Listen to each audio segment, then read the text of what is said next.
Hello, listeners, and welcome to a brand new episode of Never Seen It. My name is Betsy, and with me, as always, is Trent. Hello, everybody. I hope you're all ready to cut loose this week because our decade series continues into the 80s to 1984, where we are watching a movie that I've seen once and my darling husband Trent has never watched. No. We're watching Footloose! Footloose is the 1984 selection for this decade series. I would say this is probably the third of three of the big dancing movies from the 80s that we have covered on our various shows. I think last year we did Flashdance for the first time, and for Real Love we covered Dirty Dancing. I'm noticing that we have some coincidences happening with our decade series. The first year we did this, I think the same actor was in the 60s movie or the 70s movie. Yep. This year we just did 74, where Harrison Ford and Cindy Williams were in American Graffiti last year. Yep. Now they're in the conversation this year. People continue to get work. Yep. And now this time around, our selection was a dance movie for the 80s last year and a dance movie for the 80s this year. Again, I mean, it's what the people want, so why not fucking make the movies? Yes, but we didn't watch them for 40 years. Yeah? But that being said, Trent, what do you know about Footloose? I think out of the three, I know the least amount about this one as far as dancing the movies. The plot and the people and everything else. Right before we started recording, I said to Betsy, I don't know if I know of any ladies in this movie. I know there are, but I don't know any, actors. To be fair, I also don't know because, as I said, I've watched this once and it was many years ago. Yeah, the person that you know from Footloose is Kevin Bacon. Kevin Bacon's in this? Kevin Bacon! What? We have covered precious few Kevin Bacon movies, if you can believe it. And certainly not where he's the star. This is going to be the first time I think we're doing a Kevin Bacon feature. Oh, I think Wild Things is about the highest level that you went. That's the closest so far. Yeah, he was a secondary character in that one. Not a main actor, but yeah, go watch Wild Things. It's great, especially if you want to see Kevin Bacon and his bacon bits. But other than Kevin Bacon, I think it's John Lithgow, right? Yes. This is really the thing that made him a mainstream actor. I don't know if this is the thing that made him a mainstream actor or this was that moment right after, because I think he'd already been nominated for an Oscar by this point. See, I get confused here as far as his actor timeline, his career timeline, because I know he got pretty famous for Cliffhanger, and I don't know when that came out. That didn't come out till the 90s. Was that 90s? Yeah, I think that Really? was early 90s. Okay, because I remember he played the bad guy in that one. That was the first time I had ever seen him in anything. Because you weren't watching Third Rock from the Sun? I was, but that didn't come out till later. Okay, fair. I saw Cliffhanger probably way before I was supposed to watch Cliffhanger. But anyway, Footloose. I don't know of anybody else in this movie. I know this is set in a small town, and the town is fed up with these young people and having their dance parties and their block parties and whatever kind of dancing parties that you have in 1984. Or is it even 1984? I don't know. What is it specifically about dancing, though? Do you know? It's a crime. It's a crime. Like skateboarding, it's not a crime. All those hoodlums dancing in the streets. Yeah. It's out of control. And how we get there, I know there's a scene or maybe even multiple scenes at the town council, and people are getting up and defending the art of dance, God damn it. But other than that, Betsy, I really couldn't tell you. I mean, other than the music, I'm probably really gonna not recognize anything from this movie. I can't imagine what you're talking about the music. What do you mean, Trent? It's a little song by the name of Footloose. Whoa. What? Well, we're going to have a lot more to say about that topic. But since I know there's not, number one, a lot to go into about what this movie is, and you don't really know beyond what you've just said. No, it came out the year I was born. It's true. So you definitely didn't watch it in 1984. No. But with that in mind, we are going to go and watch Footloose, and we will be right back.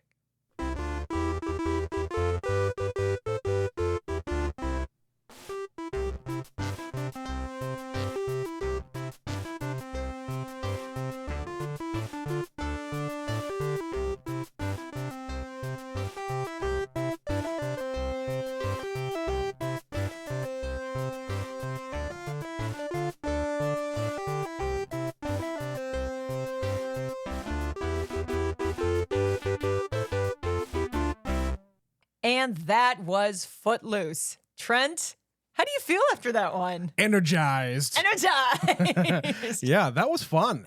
It's one of these movies that isn't good. Like, it's not a good movie, and you can understand when you look at the critics' score, their problem with it. But this is also one of those, who the fuck cares? It's a good time. Yeah, that's really not why you're coming to a movie like this. No. So in the intro, I talked about, okay, I knew that this had something to do with this is a small town, and it's a very conservative small town like most other small towns. And there is a community that doesn't like dancing and partying and rock music and whatever the hell else. And that's exactly what this movie is. But it is actually more than what you think. It doesn't execute on it very well, but really, the things that you don't really dwell on in the movie are the things that really matter.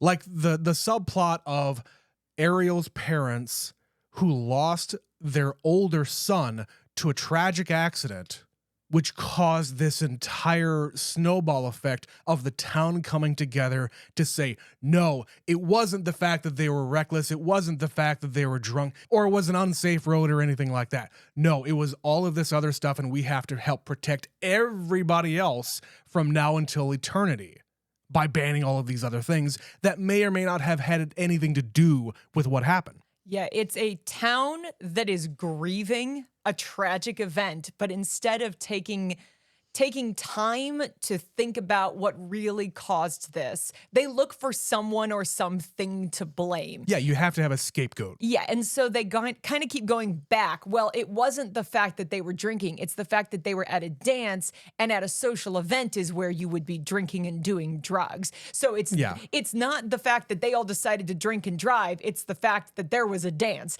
And so it's just that causation correlation problem that sometimes people have. But then they don't ask the other question, why didn't everybody else at this social event also end up dead? Right. They go to an extreme, but this town is all about extremes.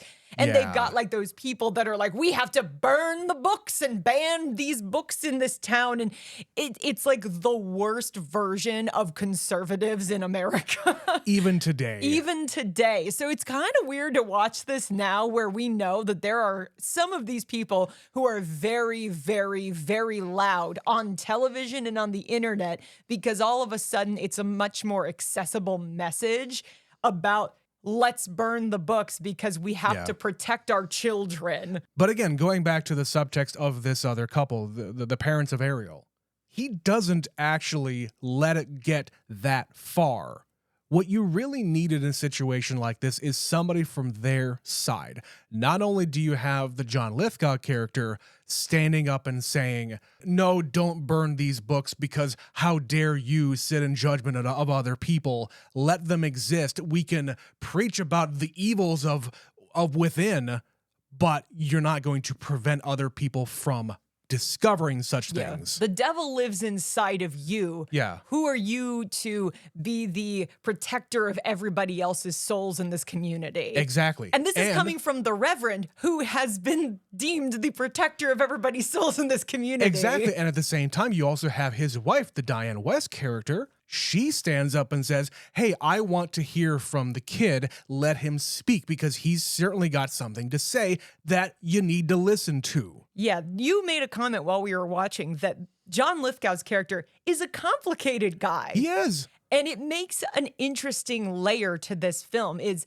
you could assume he's just a very flat stereotype of a Where character. He's just the villain of the piece and that's it. He can't have an arc, nothing. No, fire and brimstone and that's all, and there's no gray. But they are really good at sprinkling scenes throughout where you've got that couple that is the most extreme, and he even calls them out like, we're not going to go to the library and burn books. We're not going to do this.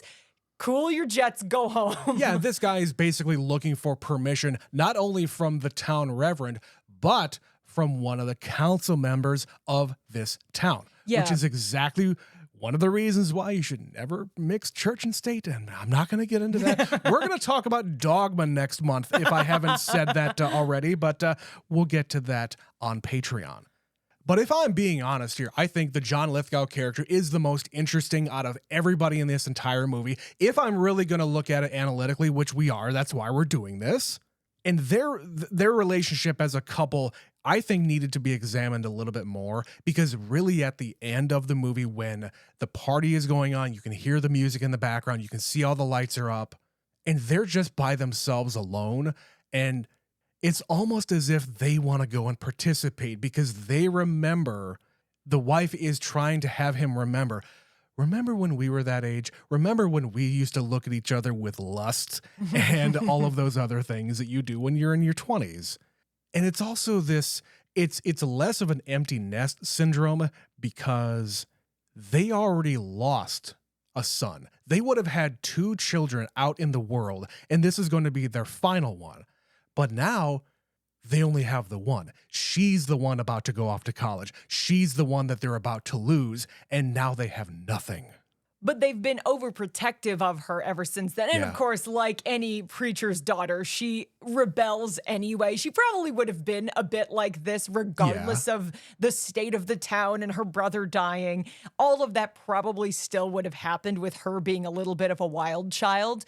But they kind of double down and overcorrect when her brother dies in this horrible accident. And not only in the home, but in the community at all. Yeah. So these two have to learn to trust their own daughter and understand that eventually all of these kids are going to grow up and we cannot protect them forever. Yeah. And at his final sermon there, he is saying exactly that. He is marrying the two concepts of, hey, I am the spiritual leader of this town, but I'm also the father of my daughter. And I'm doing a similar thing. It's not the same thing, but it is a similar thing in trying to raise my daughter, but also be an example for the community. And I'm not always going to have the best message. I'm not always going to have all the answers.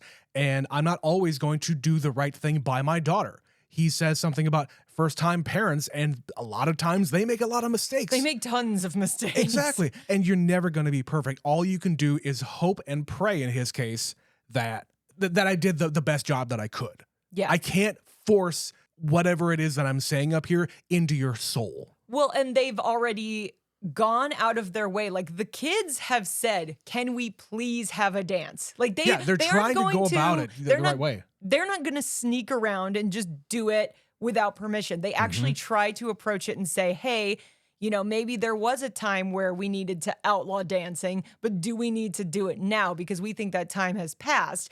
Yeah. And when they lose that fight, they still decide to do it. Again, they're open about it, and they say, no, there's no dancing in the city limits. They find a place outside of the city limits to still have their dance. Now, all of these parents could get into an absolute fever pitch and go out there and shut it down. Yep. But he, as the leader of the community, as it were, he basically says, they're going to do this, and we're going to let them, and let's all pray for them. Let's pray that they make good choices. Good decisions. Yeah, so I really appreciated his character more than anything else. And I know that this is a fun dancing movie with a lot of 80s music, but I wanted to get the heavy stuff out of the way first before we moved on. But there is really some depth to that. Yeah, I really like this movie, though, for that, in addition to the fun dancing stuff.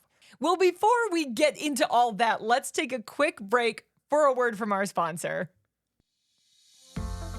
You know, recently I've been bored and feeling out of sorts. My normal podcasts just weren't cutting it anymore, so I talked to my doctor, and she recommended patreon.com/neverseenitpod, and now I feel better than ever. Patreon.com/neverseenitpod is a once-weekly subscription podcast used to create joy. Side effects may include a sense of euphoria, aching muscles from smiling, and a dependence on the host's addictive personalities. Do not take this podcast if you are allergic to fun, have a history of laughing until you pee, or are afraid of a good time. Talk to your doctor about patreon.com/neverseenitpod today. So yes, this is a silly dancing movie, Trent. And at the center of this silly dancing movie is the one and only Kevin Bacon. So we've talked to death about John Lithgow in this movie, but what did you think of Kevin Bacon in this? So for being a 28-year-old high school student, 26, but okay, there was another 28-year-old, the other guy that he's hanging on, or one of the other friends. One of the bro dudes, yeah. Yeah, he was.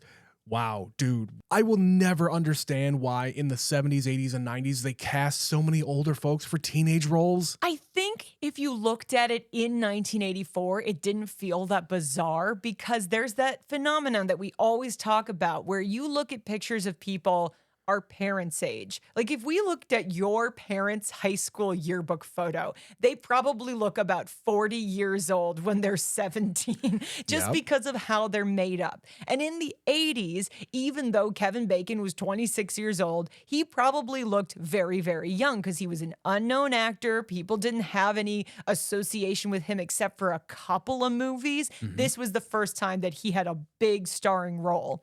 But looking at it now, yes, they all look about 30. Yeah. So all that being said, of course, about the ages of this guy and everybody else, yeah, he did a great job as far as the dancing stuff is concerned. There's nothing that I can do to compare myself to that, so I can't really say if he did a good job or not. Hey, it looked okay. And there were clearly moments he had a body double for some of the dancing. I don't think he's quite that gymnastic in real life. Yeah, the gymnastic stuff was definitely not him, but for the most part, where he is actually lit up, of course that's him. But, you know, late night at the flower factory and just going on the bars that are inexplicably set up. Yeah, it didn't really make a lot of sense. But, you know, they didn't really ask him to do a whole lot of acting. Really, the most acting that he did was when he's sitting on his bed talking to his mother, which I didn't even realize that was his mother until halfway through the movie. When he's talking about his dad and why he left and him sitting down with John Lithgow to have half a conversation, the end of a conversation. I wish we would have gotten more of that. Yeah, the kids are definitely underdeveloped as characters. Yeah. So he has got his Kevin Bacon charm. One thing I was observing in this, Kevin Bacon doesn't walk. He struts. This whole movie, every time he's walking, all I could think of was watching John Travolta in Grease, how Danny Zuko has this sort of bouncy walk. Kevin Bacon is doing that this entire movie. I suppose, yeah. He's got this big city Chicago attitude for all these small town kids. Is that maybe why? Well, I mean, I never really went to a small town school. You could probably say more about that than I can, but everybody's going to know who the new kid is. Not only because, hey, they look a little bit different or they dress a little bit different, but he's one of the, other 20 people? He's the one face you don't recognize, which means Right. he stands out immediately. Right. Yeah, there were moments in this movie where I'm like, yeah, it is kind of like this growing up in a small town. Like they have the scene where they play chicken on tractors. It's completely stupid. I never heard of anybody actually doing it, but I feel like that's the kind of nonsense that people in my town would come up with if left to their own devices. However, I would be willing to bet whichever farmer they stole the tractor from is going to be pretty pissed when they find out they totaled it. Right. But yeah, there was stuff in my town like bring your tractor to work day, or so to speak, bring your tractor to school day. Right. People would drive tractors and park them in the parking lot. Usually it was like the seniors during graduation week, and there would be like 4, 5, 6 tractors just parked in the parking lot. And if our listeners have any kind of doubt in their minds that Betsy really did live on a farm and go to a very, very small high school and have a very small graduating class, there you go. Yeah, there were 14 of us. Yeah. In case you wanted a number. And my class wasn't even the smallest. My sister graduated with fewer people in her class. Yeah. This has come up like 3 times in the last 24 hours, strangely. The topic of how small my graduating class was. Yeah, the thing about Midwesterners resisting the urge when they meet another Midwesterner asking how many were in your graduating class. Trying to outdo each other. Yeah, trying to outsmall each other. Yeah. Yeah. My class was smaller than yours, and my town was smaller than yours. When you went to college, like your orientation, they were asking, okay, who comes from the largest graduating class and the smallest? Betsy won the smallest by a mile. Oh, yeah. I was basically already standing up to receive my award. It's like, I'm gonna just walk up here now. It's me. I'm the problem. It's me. You could hear the shift in the room, the shock when people heard that number. Yeah. But that's just what it's like in some parts of South Dakota. Now, I was having a little trouble figuring out where this movie takes place. Yeah. So based on the geography that they're talking about in the movie, it seems like they're talking about Texas or Oklahoma or some parts of Arkansas, that part of the country. Yeah. But no, it's not. It is a fictional town in Utah. But they filmed it in Utah, but they never explicitly say it's Utah. They don't. They actually say the word Beaumont, which is a town in Texas. Yeah. But according to, I mean, I don't even know if it's a part of the script or not. They don't say it in the movie. Somebody does have a Utah plate, though. I do see those. Well, again, because they filmed it there. But sure, just because there's a Utah plate doesn't mean it is Utah. No, and they don't really show a lot of cars. No. They sure show a lot of dirt bikes, though. Where did they get all those dirt bikes at the end? I told you, Trent, it is standard issue when you enter high school here. In 1984. They give you a dirt bike in this tiny town where there is no dancing. Now, all the kids get, Chromebooks, or they get an iPad or something like that. Something like that. In this town, you get a dirt bike because, hey, safety. And 84. 1984. No helmets, though. We can't give you a helmet. It's too expensive. All of these people are concerned about their children, about dancing and drugs and rock music and sex. When they're just, dirt bikes are extremely dangerous, guys. What are you doing? You know what else is dangerous? That opening scene when the daughter is climbing from the moving vehicle into the other moving vehicle. What the fuck? Standing between them and waving her arms going woo. I was getting very nervous for everybody in this situation. And you've seen this movie before. And I've seen this movie before. I was freaking out on the couch saying, what the fuck is this kid doing? Does she have a death wish? I also was thinking that that's a pretty dangerous stunt for anybody to perform. Even a stunt person could really hurt themselves. And I'm sure there's plenty of safety gear present that they, I don't know. I mean, they might be strapped in that we can't see, but I couldn't tell. Yeah, that's how we start. That is how we're introduced to this girl, Ariel. She kind of has a death wish. And when you find out more about her brother, and she also has been, subjected to the overcorrection by her parents to protect her at all costs. Yeah, so she puts her body in harm's way, not only doing these stunts or standing in front of the train car, but she also dates this older guy who doesn't go to school there.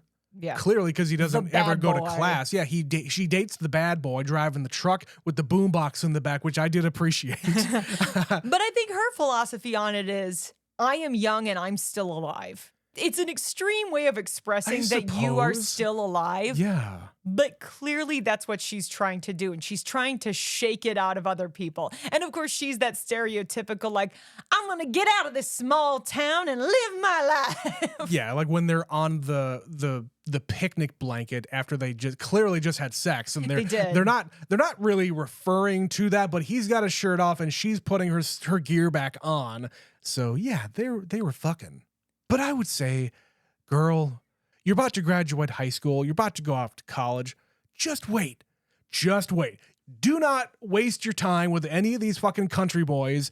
Have a good time wherever it is that you're going to go. But she has to act out because it's the only way her parents pay attention to her. Like, she even calls her dad out, like, you are more interested in what I do when I leave this house than when I'm in the house. You don't talk to me. You don't want to know about my life. The second I leave, though, it's where were you going? Who were you seeing? What were you doing? Were you doing drugs? Yeah, I'm clocking you the exact time that you were out of this house. Yeah. Like when she says, I was late. I wasn't doing drugs. I wasn't having sex. I wasn't partying. I wasn't doing anything. And she wasn't. I was late. Yeah. And the fact that you don't trust me is ridiculous.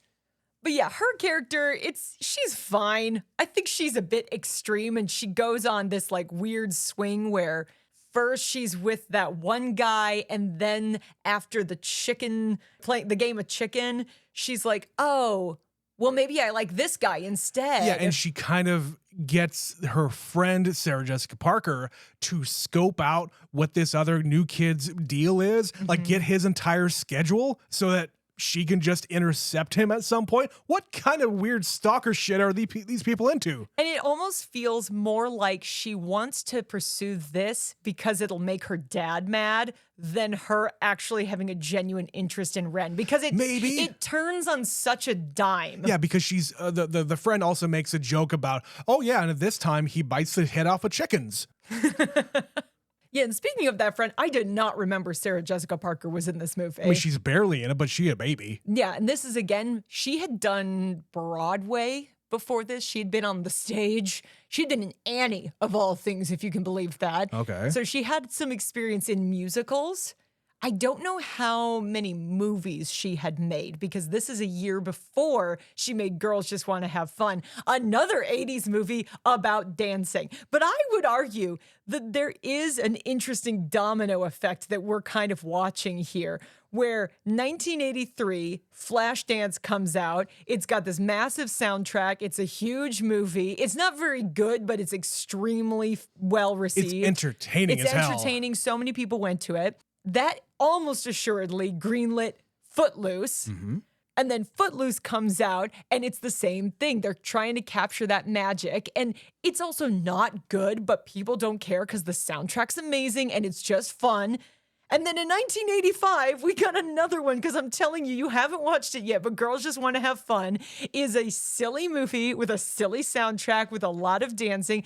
I love it, but it is hot garbage. It is a garbage movie that I'm obsessed with. Again, I mean, they do the same thing now. The studios will greenlit any little thing that is going to have any semblance of similarity to other successful movies. Same thing with music, same thing with books. Yeah. Gotta ride that wave. It's just how it is. But I would say this movie, when you compare it with a Flashdance kind of thing, it is couched in, these are just kids. In Flashdance, she is in this adult world and she is immature. That's kind of the end of it. Yeah. This one, they're in school. I would say that this one is more fleshed out. This one, I like this better than Flashdance. I don't question how and why people are doing things nearly as much as I did when we watched Flashdance. Like, to the degree that one was bothering me because she has like dramatic mood swings and sleeps with her boss. Right. In this one, they're in high school and they just want to dance. They just want to dance, Trent. Right. There's no like hanky-panky really happening with anybody except for the girl and that older dude with the truck. And we don't even see it. No. We just know it's happening.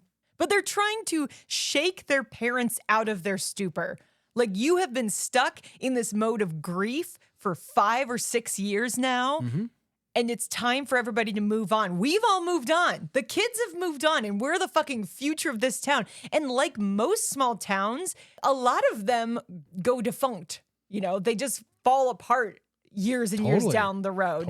So if you guys want to have a future, get into the future. Well, they're even kind of talking about it here with the town going on this book burning thing. Yeah. Like he says, the Reverend says, what's next? What are you guys going to go after next? After you burn all the books, you disallow all music and all everything, all fun. What's next? Live in your sad, drab, gray world. Yeah. With no music, no joy. You're going to quote unquote live here until you die. Is that really the future that you want for this town, for your family, for you? Come on. So really the only other actor we haven't touched on yet is Chris Penn.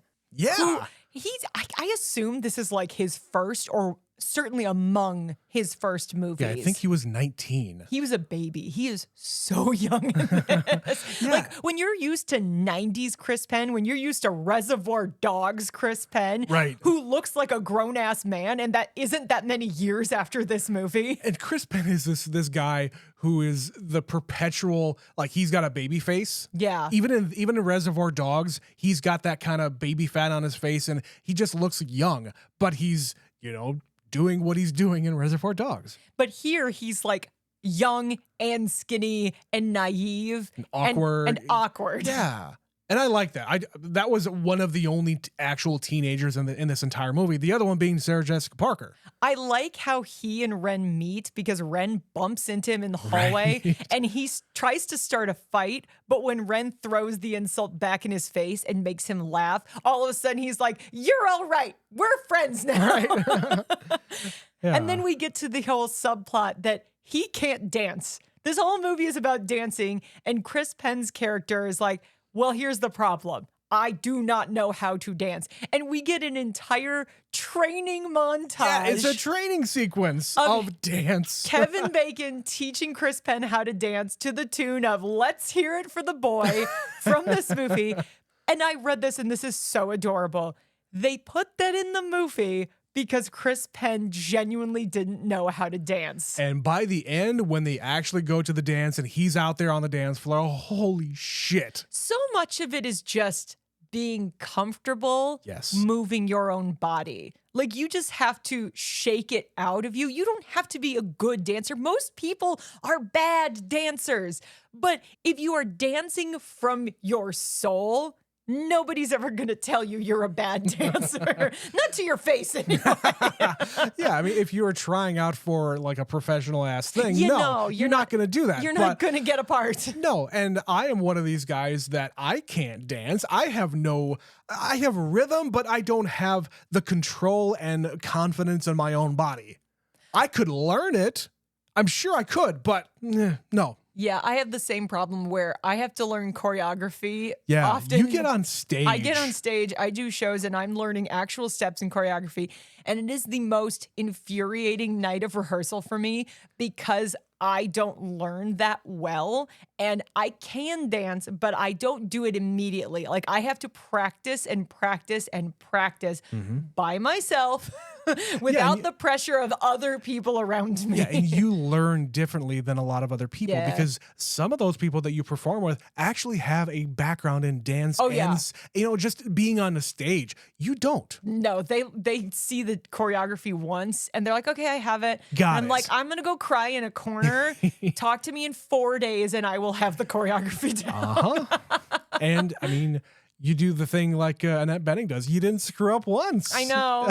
I practice so hard. But I still have problems with dancing. Like, I can tell my instinct is to keep my feet planted on the ground. Like, I have to remember to move my feet sometimes. Like, my heels are down and glued to the floor. It's like, I cannot move all four of my limbs at the same time. What are you talking about? I'm a Muppet. I am Kermit the Frog. I'm a wacky, waving, inflatable tuba man. That's what I am on the dance floor.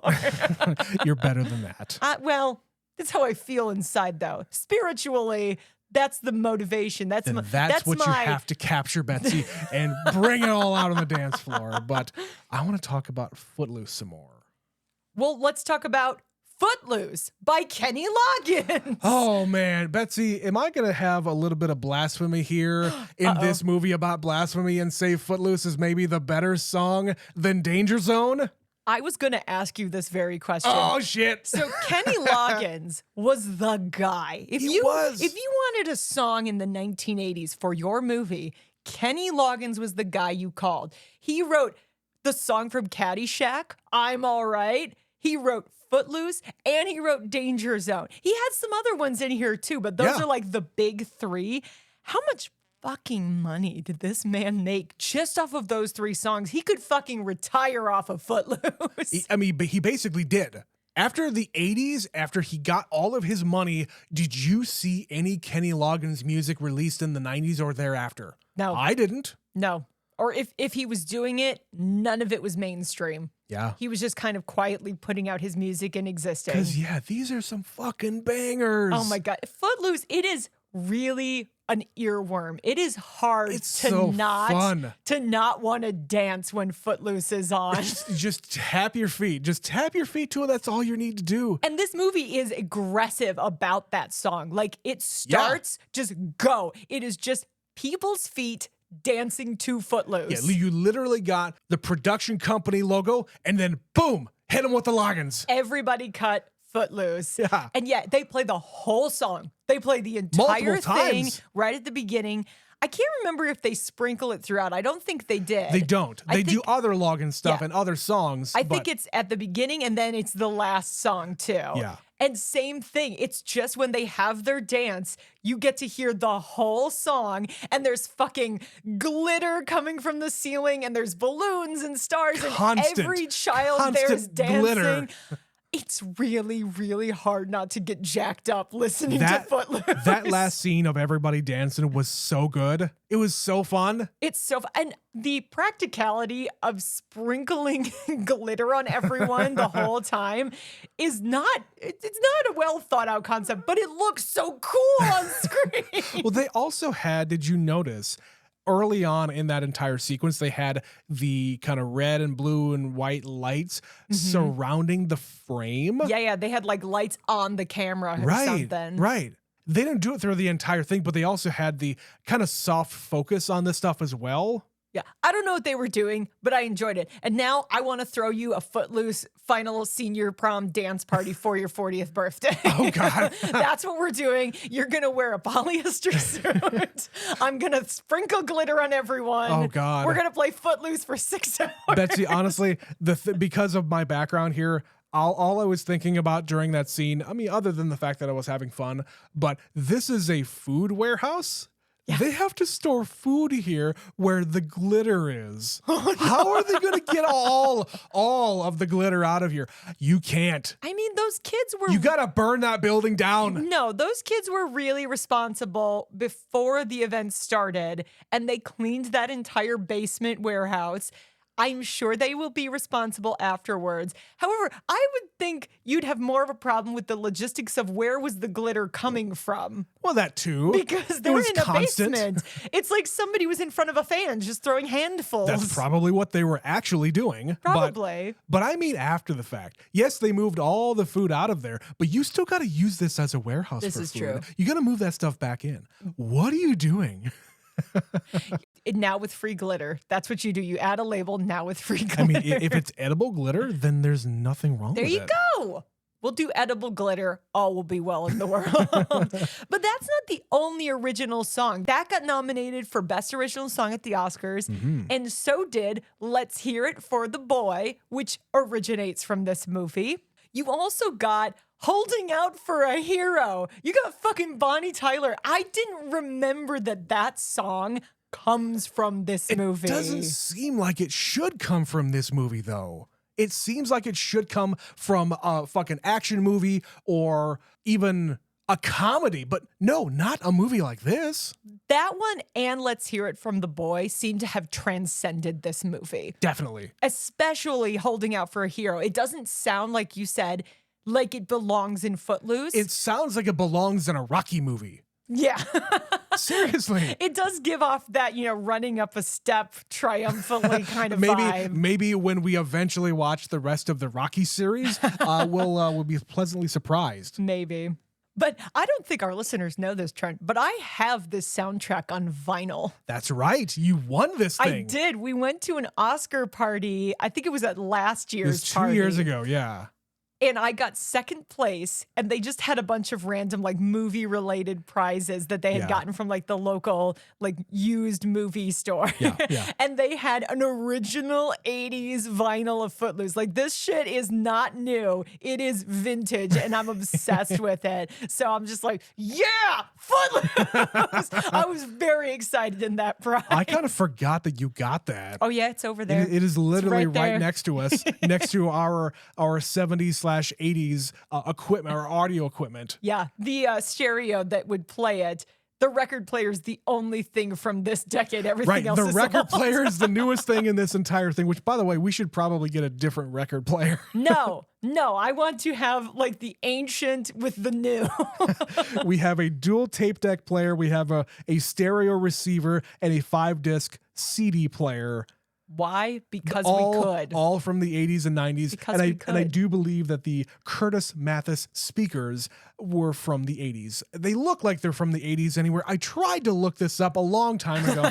This is a really long story.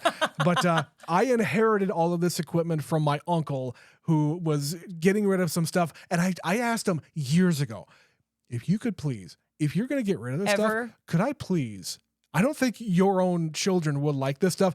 I want this stuff. Think of me. Remember me. This might be just completely obsolete, ancient equipment by the standards of today. I don't care. I just want this in my house. It looks great. Trent, it's fucking destiny because we had this set up and those speakers, there was a space on the left and right of this little stand. Yeah. And they squeeze right in perfectly. It just fits. It's We might have to take a photo of this thing and post of us listening to the Footloose album. Yes, we probably should. So look forward to that. Anyway, other than all of that stuff, Betsy, Footloose to me felt like a movie that could not exist in any other time, but at the same time, you could take elements of this movie and apply it to today. Well, there's two things I will bring up. One, are you aware they made this into a musical? I think so. So yes. They also did a remake, did they not? They also did a movie remake. And Yeah. in that one, it's Julianne Hough as the girl. Yeah. So somebody who is literally known for being a dancer. Right.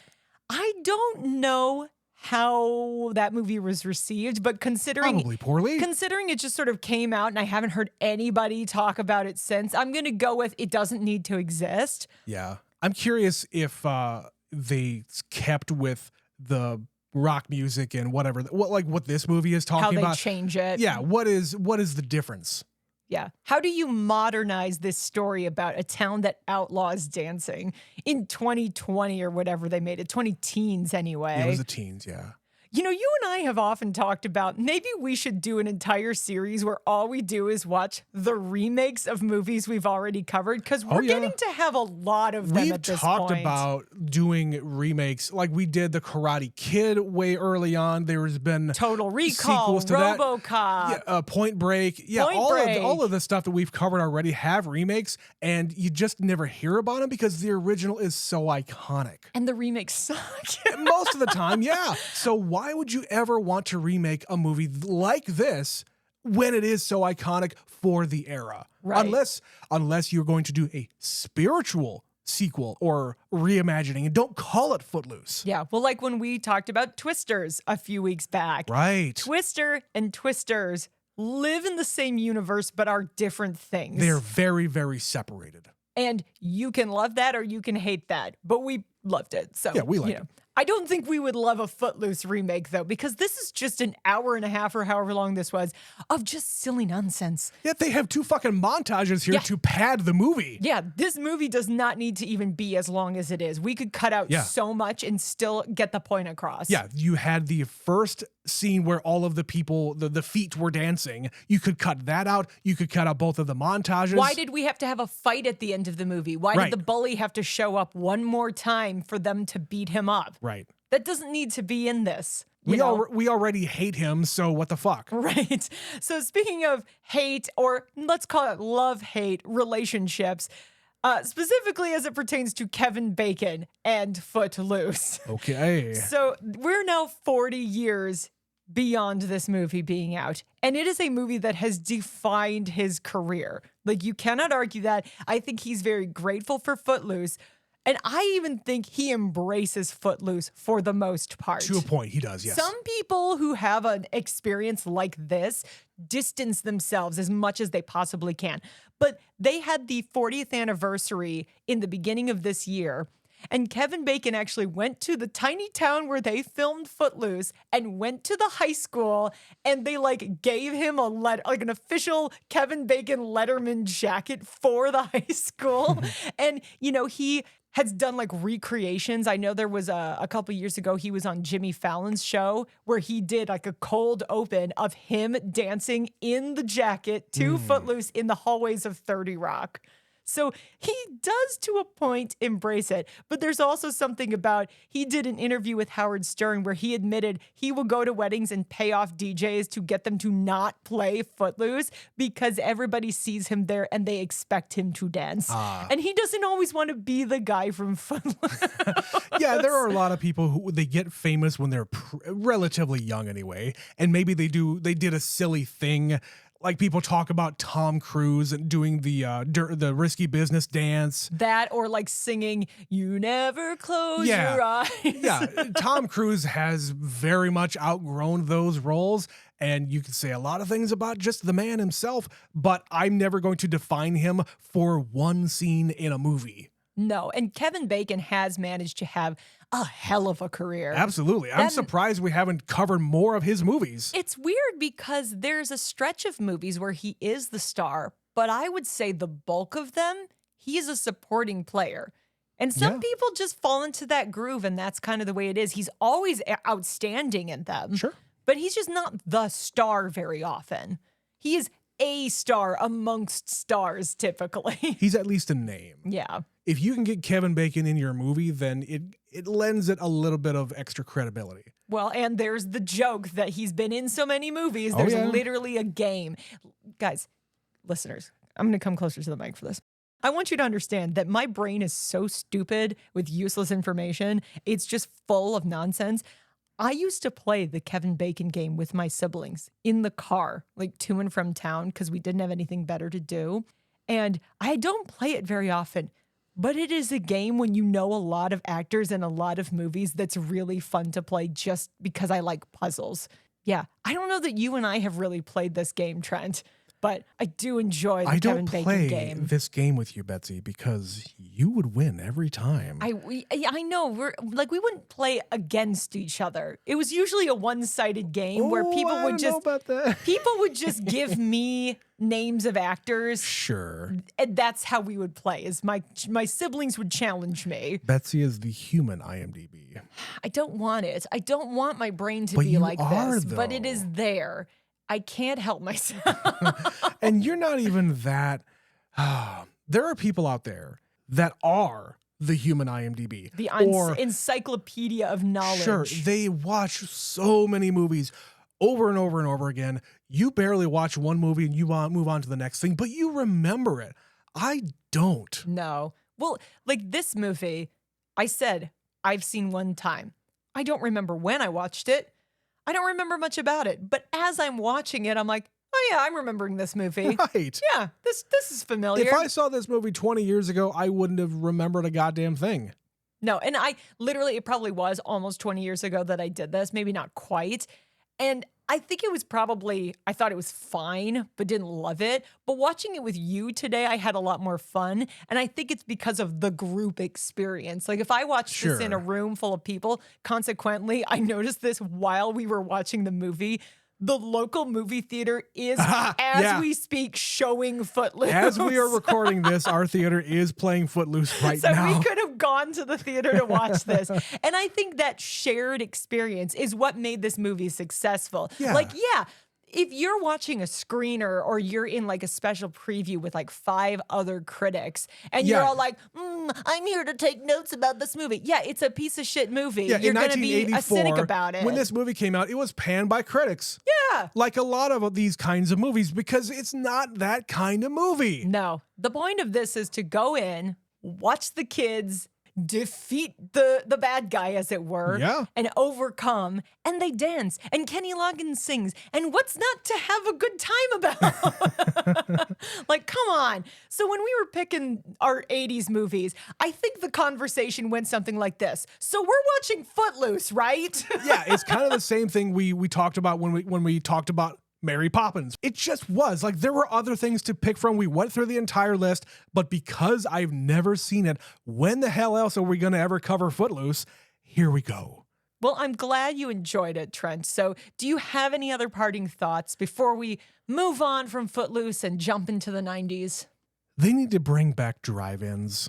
That's really my contribution here. Specifically drive-in restaurants. Drive-in restaurants, not drive-in movie theaters. I don't give a shit about those, but no, drive-ins, not Sonic. Sonic sucks. Different thing. It's a different thing. I want somewhere where I can go and either get out of my car or have a car hop come and help me, or they have a place where I can just hang out. They have a counter. They have a lot more than what you get at a place like Sonic. You want the experience. I want the authentic drive-in experience. You want some kid with a boombox and a new cassette to blast that song that we're all gonna jam to, and then a girl on roller skates bring you a cheeseburger. Hell fucking yeah. That is what I want. And as long as you're talking about cassettes, that is not how they function. They jam the cassette into their cassette player and it immediately starts playing in really high quality. No, that's not how they work.